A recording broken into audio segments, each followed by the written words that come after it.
नमस्कार विद्यार्थी मित्रांनो, चला तर आज आपण MPSC आयोगाची 2025 साठीची पशुधन विकास म्हणजे पशुसंवर्धन सेवा गट या पदासाठीची जी जाहिरात आलेली आहे 2795 पदासाठीची, तर त्याच्या संदर्भातली डिटेल माहितीपूर्ण व्हिडिओ जे आहे ते मी तुमच्यासाठी घेऊन आलेले आहे। MPSC म्हणजे महाराष्ट्र लोकसेवा आयोगामार्फत ही भरती जाहिरात जी आहे 88/2025 जाहिरात क्रमांक आहे, तर ती प्रसिद्ध झालेली आहे। महाराष्ट्र शासनाच्या कृषी पशुसंवर्धन व दुग्ध व्यवसाय विकास व मत्स्य व्यवसाय विभागांकडून मागणी प्राप्त झाल्यानुसार पशुधन विकास अधिकारी महाराष्ट्र पशुसंवर्धन सेवा गट या पदासाठीची जाहिरात जी आहे तर ती प्रसिद्ध झालेली आहे। अर्ज करायला याच्यासाठी सुरुवात होणार आहे 29 एप्रिल 2025 पासून। मग कॅटेगरी वाईज सामाजिक समांतर आरक्षण ह्या जागांची विभागणी करून देण्यात आलेली आहे। अनुसूचित जातीच्या उमेदवारांसाठी 376 पदे आहेत। अनुसूचित जमातीच्या विद्यार्थ्यांसाठी 196, विभक्त जाती अ साठी 79, भटक्या जमाती ब साठी 68, भटक्या जमाती क साठी 93, भटक्या जमाती ड साठी 63, इतर मागास वर्गासाठी 535, विमाप्रसाठी 54, सामाजिक व शैक्षणिक मागास प्रवर्गासाठी 280, आर्थिक दुर्बल घटकासाठी 282 आणि एकूण आरक्षण जे आहे तर 2026 अराखीव खुल्या प्रवर्गासाठी 769 पदे असे टोटल 2795 पदासाठीची जाहिरात जी आहे 2025 साठीची ती प्रसिद्ध झालेली आहे।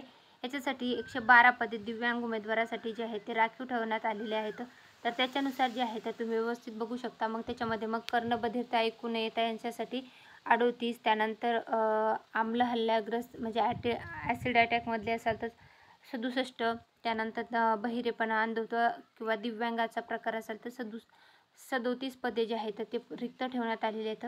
या पदासाठी अर्ज करायला सुरुवात होणार आहे 29 एप्रिल 2025 आणि अर्ज करायची शेवटची तारीख असणार आहे 19 मे 2025 पासून। ऑनलाईन पद्धतीने तुम्हाला याच्यासाठी अर्ज करायचा आहे।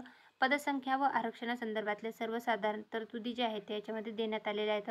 शासनाकडून पदसंख्या व आरक्षणामध्ये बदल प्राप्त झाल्यास याबाबतची माहिती बदल वेळोवेळी आयोगाच्या संकेतस्थळावर प्रसिद्ध करण्यात येईल व त्यानुसार भरती प्रक्रिया राबवण्यात येईल।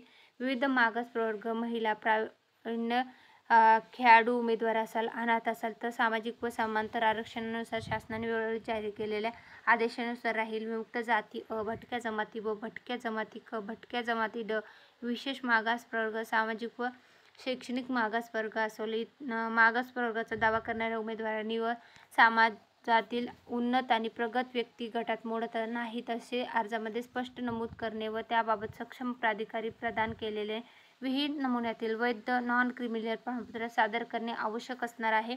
त्याच्या संदर्भातले पण डिटेल याच्यामध्ये देण्यात आलेले आहेत, तर तुम्ही व्यवस्थित ते वाचा। जाहिरातीचं PDF जे आहे ते आपल्या टेलिग्राम चॅनल आहे सरकारी नोकरी जाहिरात, त्याच्यावर मी उपलब्ध करून दिलेलं आहे, तिथून तुम्ही चेकआउट करू शकता।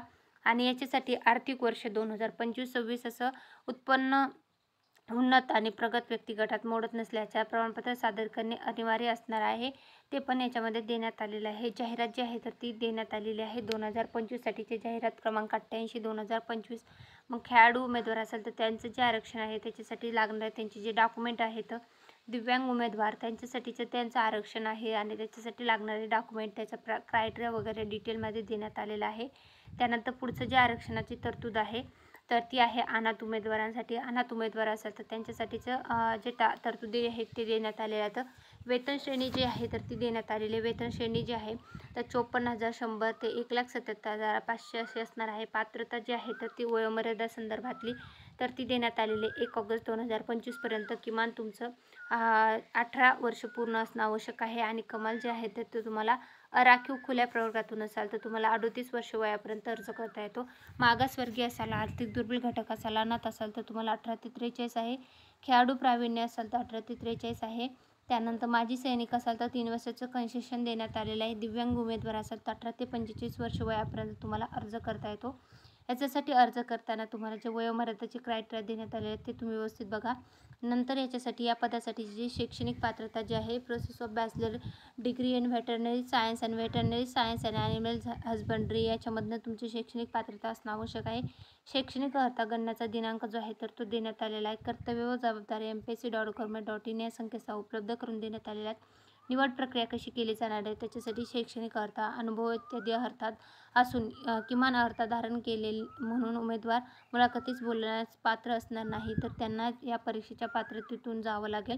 चाळणी परीक्षा घेण्याचे निश्चित झाल्यास अर्हता आणि अथवा अनुभव शिथिल केली जाणार नाही. चाळणी परीक्षेचा अभ्यासक्रम, परीक्षेचे माध्यम व इतर बाबीला आयोगाच्या संकेतस्थळावर प्रसिद्ध करण्यात येतील. चाळणी परीक्षा घेतल्यास चाळणी परीक्षेचे गुण व मुलाखतीचे गुण एकत्रितरित्या विचारात घेऊन तर चाळणी परीक्षा न झाल्यास केवळ मुलाखतीच्या गुणांच्या आधारे उमेदवाराची शिफारस करण्यात येईल. मुलाखतीमध्ये किमान 41% पेक्षा जास्त गुण मिळवणे उमेदवारांना ग्राह्य असणार आहे.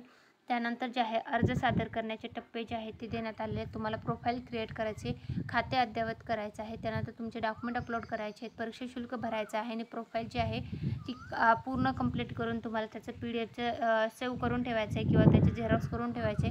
डॉक्युमेंटसाठी तुम्हाला कुठले डॉक्युमेंट लागणार आहेत, तुमचं 10वीचं आणि 12वीचं तत्सम एज्युकेशनचे डॉक्युमेंट आहे, तर वयाचा पुरावा देणारा, मग जन्माचा दाखला असो किंवा तुमचा वयाचा दाखला असो, जन्माचा पुरावा किंवा शाळा सोडल्याचा पुरावा तुम्हाला देणं आवश्यक असणार आहे. शैक्षणिक अर्हता इत्यादीचा पुरावा, मागासवर्गीय असाल तर त्याचा पुरावा, सामाजिक समानता मागासवर्गातून असेल तर त्याचा पुरावा, आर्थिक दुर्बल घटकातून असेल तर त्याचा पुरावा, नॉन क्रिमिनल असेल तर त्याचा पुरावा, दिव्यांग उमेदवार असेल तर त्याच्या संदर्भातले डॉक्युमेंट, त्यानंतर माजी सैनिकांचा पुरावा, अनाथ उमेदवार, खेळाडू उमेदवार असाल तर त्याच्या संदर्भातला पुरावा, SSCचा पुरावा, नावात बदल झाल्याचा पुरावा, मराठी भाषेचे ज्ञान पुरेसे असल्याचा पुरावा, लहान कुटुंबाचे प्रमाणपत्र, याच्यासोबत सर्व डॉक्युमेंट जे आहेत ते तुम्हाला PDF स्वरूपात अपलोड करावे लागतील. अर्ज जे आहे ते तुम्हाला ऑनलाईन पद्धतीनेच करायचे आहे. mpsconline.government.in या वेबसाईटवर जाऊन तुम्हाला अर्ज करता येणार आहे. तर ऑफिशियल वेबसाईट जी आहे तर ती देण्यात आलेली आहे. याच्यासाठी अर्ज करायचे परीक्षा शुल्क जे आहे राखीव खुल्या उमेदवारांसाठी 394 आणि मागास, आर्थिक दुर्बल घटक किंवा अनाथ, दिव्यांग असाल तर 294 रुपये परीक्षा शुल्क असणार आहे, नॉन रिफंडेबल असणार आहे. ऑनलाईन पद्धतीने अर्ज करण्यासंदर्भातले जे डिटेल आहेत ते देण्यात आले. तुम्हाला ऑनलाईन पद्धतीने अर्ज केल्यानंतर तुम्हाला परीक्षा शुल्क कशा पद्धतीने भरता येणार आहे त्याच्या संदर्भातल्या डिटेल याच्यामध्ये देण्यात आलेल्या आहे. सेवा प्रवेशोत्तर शर्ती जे आहेत ते देण्यात आलेल्या आहेत. तर ही होती MPSC आयोगाची जी जाहिरात आहे तर त्याच्या संदर्भातली नवीन माहिती, संपूर्ण माहितीचे व्हिडिओ जे आहेत तर ते मी तुमच्यासाठी घेऊन आले होते. याच्या व्यतिरिक्त तुम्हाला याच्या संदर्भातली कुठली माहिती हवी असेल तर कमेंटमध्ये नक्की विचारा. व्हिडिओ आवडला असेल तर व्हिडिओ नक्की लाईक करा आणि या पदासाठीचा लागणारा शैक्षणिक अर्हताच्या आणि अभ्यासक्रमाचा डिटेल व्हिडिओ जे आहे ते मी लवकरच घेऊन येणार आहे. तो व्हिडिओ पाहण्यासाठी आपलं YouTube चॅनल आहे सरकारी नोकरी जाहिरात, त्याला सबस्क्राईब करा. समोर घंटीचं बटन दिसतं त्यालाही प्रेस करा आणि व्हिडिओ आवडला असेल तर व्हिडिओ लाईक करून जायला विसरू नका. काही डाऊट असेल तर कमेंटमध्ये नक्की विचारा. धन्यवाद.